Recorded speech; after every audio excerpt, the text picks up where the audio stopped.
argumentación jurídica, una de las funciones básicas de las que nos habla Weston es la idea de convencer a otro mediante razones. Ahora bien, este proceso de argumentación se da en un contexto de comunicación lingüística, es decir, se da a través de la comunicación lingüística.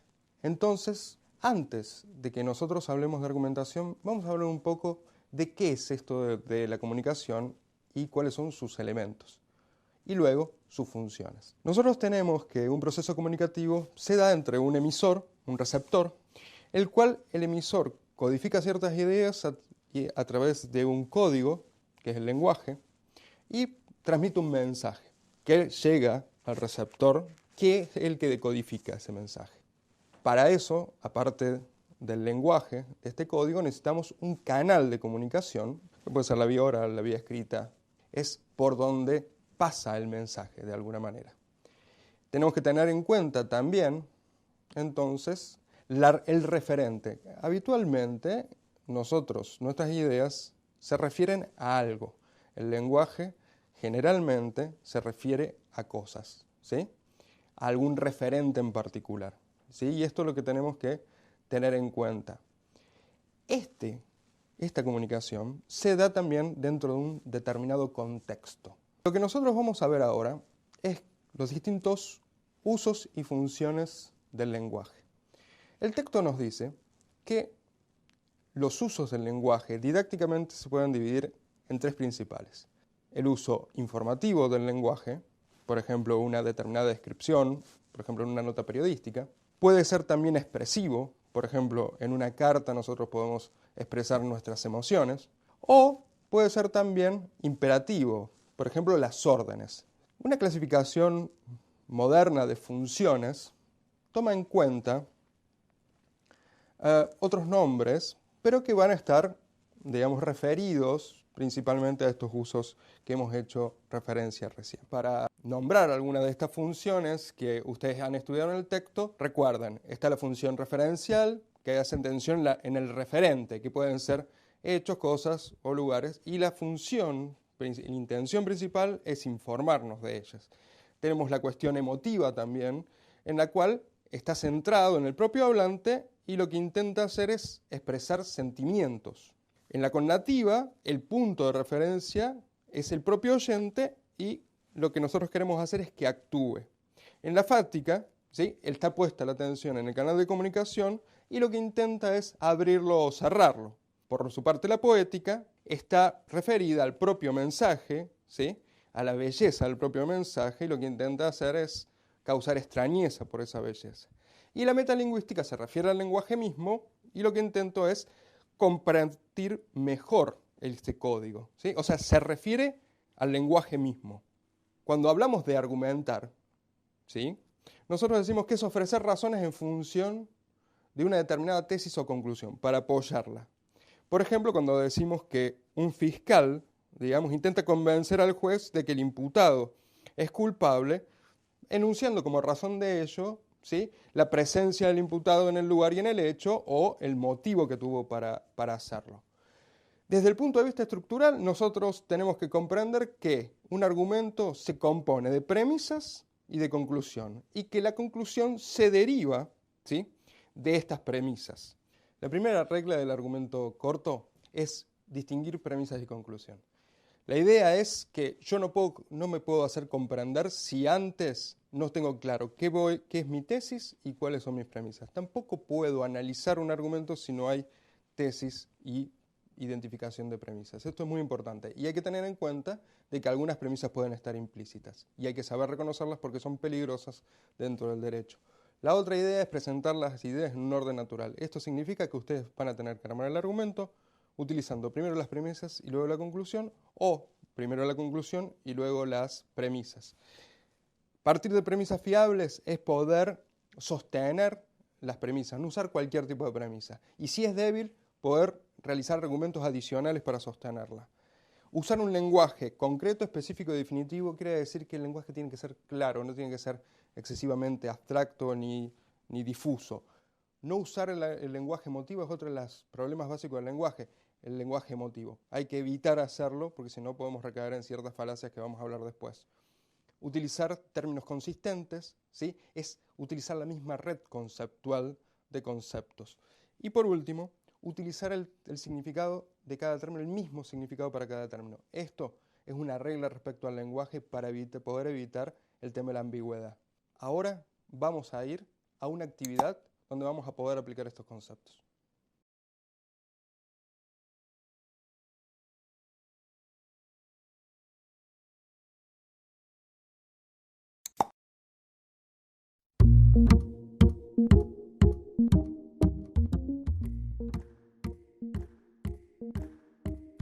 Bienvenidos alumnos. Vamos ahora a las claves de respuesta de la actividad. En pantalla pueden ver la forma de resolución de la misma con algunas de las respuestas. Como ven, el primer ejemplo, nosotros tenemos que la frase número 1 tiene una función de lenguaje de tipo emotiva y que sus características son expresar sentimientos, ¿sí? E incide sobre el propio hablante. Si ustedes se dan cuenta, entonces tienen que, respecto a cada oración, cada frase, establecer la función y luego fijarse en el cuadro, ¿sí? Y ver a qué hace referencia y cuál es la intención.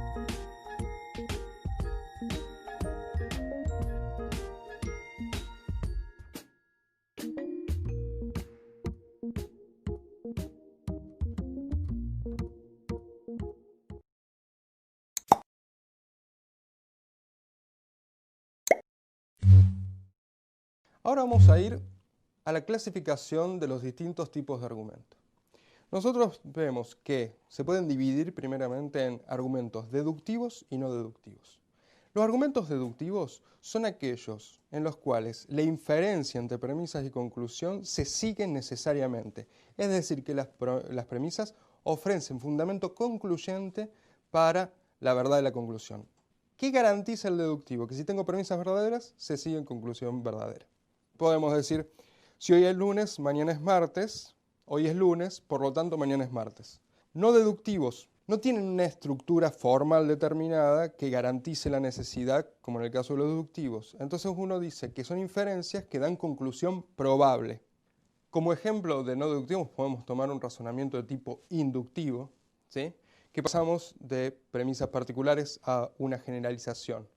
Por ejemplo, decimos el oro es un metal y se dilata con el calor, la plata es un metal y se dilata con el calor, el cobre es un metal, se dilata con el calor, por lo tanto, todos los metales se dilatan al calor. Esta puede tener una amplia probabilidad, pero no significa que sea necesariamente verdadero. Siempre podría aparecer un metal que no cumpliera con la característica de dilatarse contra el calor. ¿Por qué? Porque no es completa, ¿sí? La inducción es una generalización surgida por mí a partir de premisas individuales, pero no hace a la totalidad de la generalización. Dentro de los no deductivos, los primeros que tenemos que ver son los argumentos categóricos, ¿sí? Que se construyen a partir de proposiciones simples, ¿sí? Que por su cantidad y su calidad se dividen en 4 principales, decíamos. Las universales afirmativas, todos los S son P, las universales negativas, ningún S es P, las particulares afirmativas, algún S es P, y las particulares negativas, algún S no es P. Con estas proposiciones simples se arman silogismos categóricos. Silogismos categóricos son aquellos que tienen premisa, entonces, proposiciones simples o categóricas, y la conclusión también es una proposición simple o categórica. Lo que hace funcionar el silogismo categórico es que tiene 3 términos. Y uno de esos términos es un término medio que funciona como conexión entre la premisa mayor y la premisa menor. ¿Cuál va a ser la premisa mayor? El término que está en la conclusión, en el predicado, mientras que la premisa menor va a ser el que funciona como sujeto en la conclusión. Lo que tienen que tener en cuenta es cómo está constituido el ejemplo, ¿sí? O sea, tienen que identificar qué tipo de proposición usa. Por ejemplo, tenemos inicialmente los modus tollens y los modus ponens. En ellos vamos a tener que identificar que se trata, en un caso, de una proposición condicional y la afirmación del antecedente en uno. Y en el otro, la proposición condicional y la negación del consecuente. En el hipotético, nosotros lo identificamos fácil porque aparecen 2 premisas hipotéticas y luego una conclusión también hipotética. Esta es la clave para entenderlos. Los disyuntivos recién van a aparecer cuando tengamos una alternativa, ¿sí? Cuando tengamos entonces argumentos que estén presentados habitualmente con una O, ¿sí? En su versión inclusiva o excluyente, es decir, que admita la posibilidad que se den las dos o no admita la posibilidad que sean las dos. El ejemplo clásico de excluyente son las clasificaciones. Entonces yo digo, los contratos son onerosos o gratuitos, no son onerosos, entonces son gratuitos. O sea, cualquier cosa que yo afirme de una de las alternativas, yo sé la consecuencia de la otra. En el incluyente no, solamente es la negación de una de las alternativas, ¿sí? La posibilidad de que se dé una de las alternativas no excluiría la otra. Y por último vamos al dilema. ¿Cómo reconozco un dilema? Tiene una disyunción y luego tiene dos condicionales. Es decir, habitualmente figura como tres premisas. La primera es una disyunción, las otras dos son condicionales.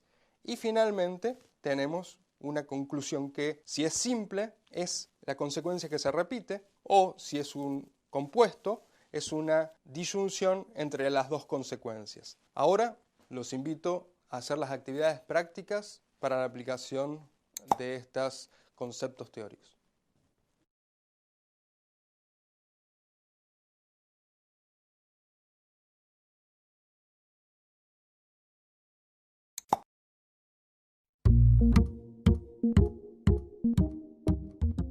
Ahora vamos a las claves de respuesta de esta actividad.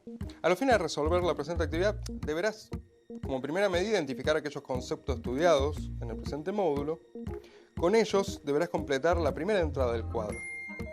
Posteriormente, deberás seleccionar las sentencias que se refieren a las definiciones de dichos conceptos y asociarlas a cada uno con su correspondiente. Por último, deberás seleccionar un ejemplo de cada concepto y utilizarlo para completar la última entrada del cuadro. De esta manera es como deberías resolver la actividad. Por ejemplo, dilema, ¿sí? Da la definición, razonamiento que implica elegir entre dos alternativas, ¿sí? Y que se siguen consecuencias que son desagradables o malas. Y el ejemplo, si trabajo no me divierto y si estoy ocioso no gano dinero. Entonces, o bien trabajo o bien estoy ocioso, luego no gano dinero o no me divierto.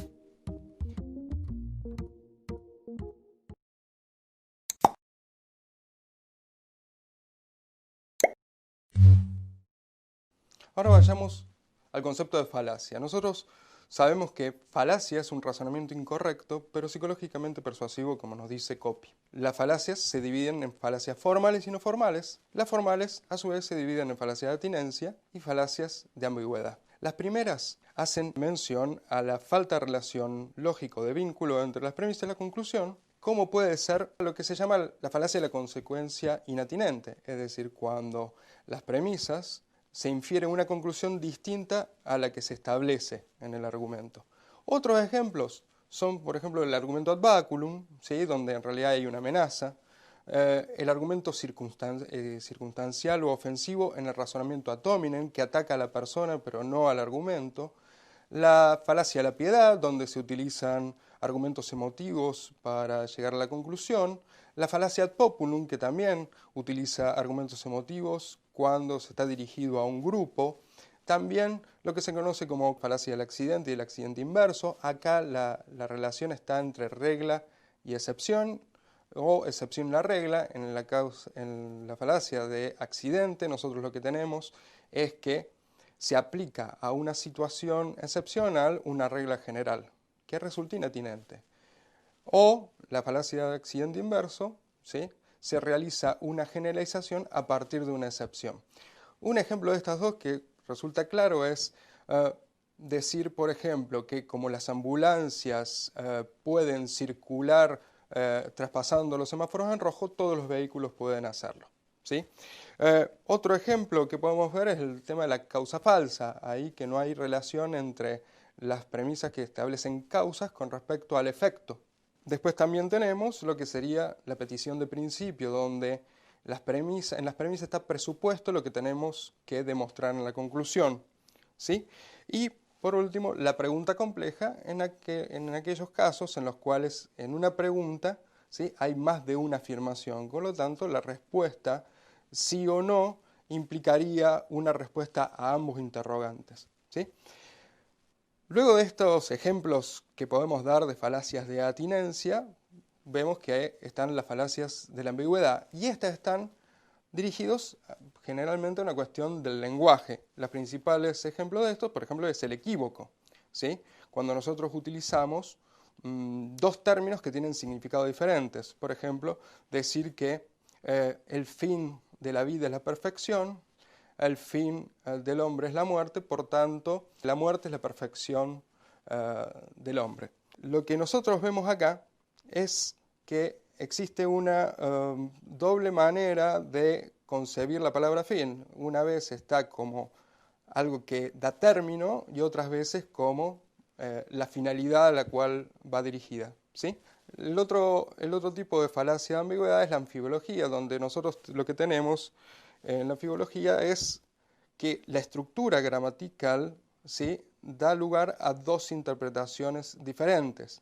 Por lo tanto, lo que nosotros tenemos es que un error sintáctico provoca más de una lectura posible. Esto es muy importante, sobre todo en el tema de la redacción de leyes o de contratos.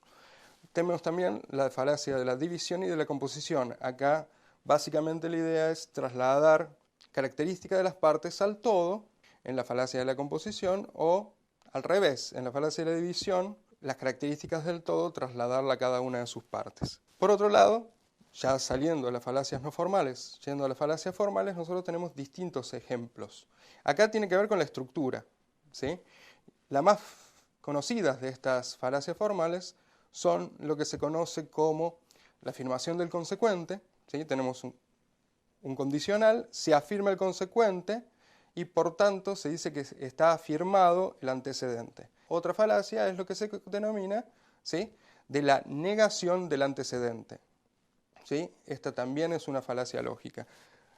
En los categóricos, lo que sería la falacia de tener cuatro términos, ¿sí?, o de la falacia de extraer consecuencias afirmativas de premisas negativas. Estos son algún tipo de falacias que tienen que ver con, entonces, con la estructura lógica, ¿sí? Cuando nosotros vemos la regla de validez o de invalidez de los razonamientos deductivos, muchas de estas falacias son las que determinan la invalidez de un razonamiento. Ahora lo que vamos a hacer es ir a la actividad en la donde podemos llegar a aplicar esta clasificación de falacias, ¿sí?, a ejemplos prácticos.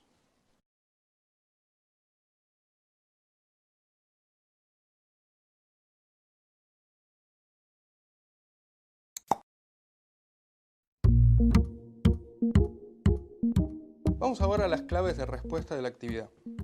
Acá deberás observar los tipos de falacias enumerados en la primera entrada del cuadro y luego, en base a ello, deberás seleccionar de entre las sentencias las características que se asocian a cada una y colocarlo en la segunda entrada.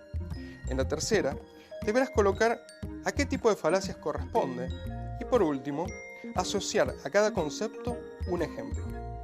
De esta manera es como deberías resolver la actividad. Por ejemplo, falacia ad baculum. Característica. Este razonamiento es usado para provocar la aceptación de una conclusión cuando fracasan las pruebas o argumentos racionales. Se amenaza con el uso de la fuerza o violencia para doblegar a los opositores. Tipo de falacia, de atinencia. Ejemplo. Creo que nadie estará en desacuerdo conmigo como profesor, o quieren arriesgarse a dar su opinión antes del examen.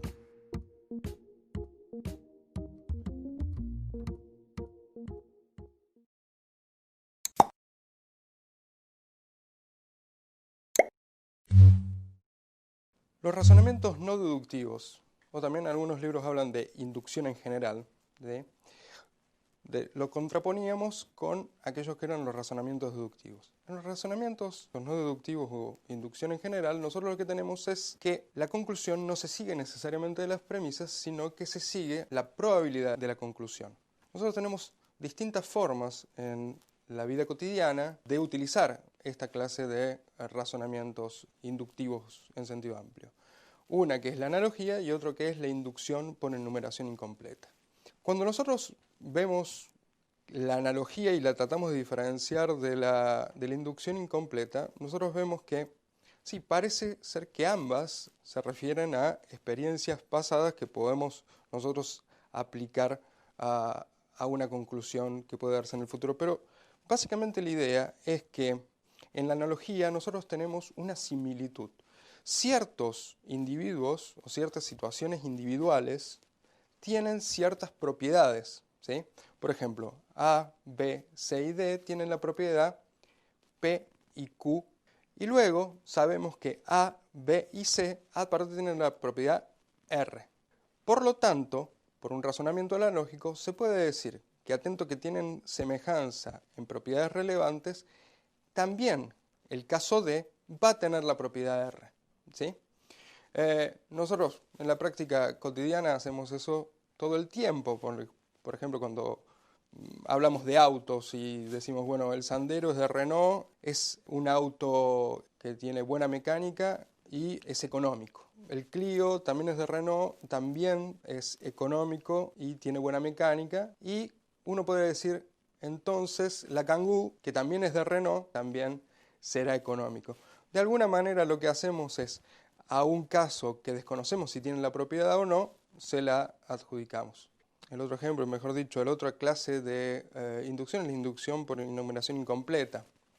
Nosotros en inducción incompleta lo que hacemos es, tenemos distintos individuos que tienen ciertas propiedades y lo que hacemos es generalizar, ¿sí?, a partir de esas propiedades.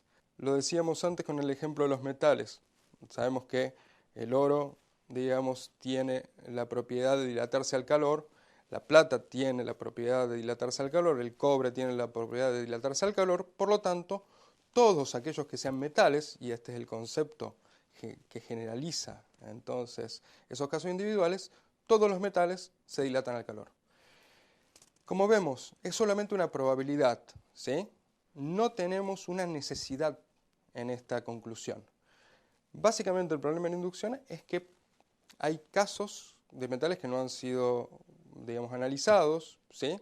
No estamos hablando de la totalidad de las muestras de cada uno de esos metales, por lo tanto, no se puede decir que la generalización es necesaria, solamente es probable. Y esta es la característica más saliente de toda la clase de los inductivos. Ahora vamos a la actividad integradora, donde podrán aplicar todos los conceptos que hemos visto. Muchas gracias y que tengan mucha suerte.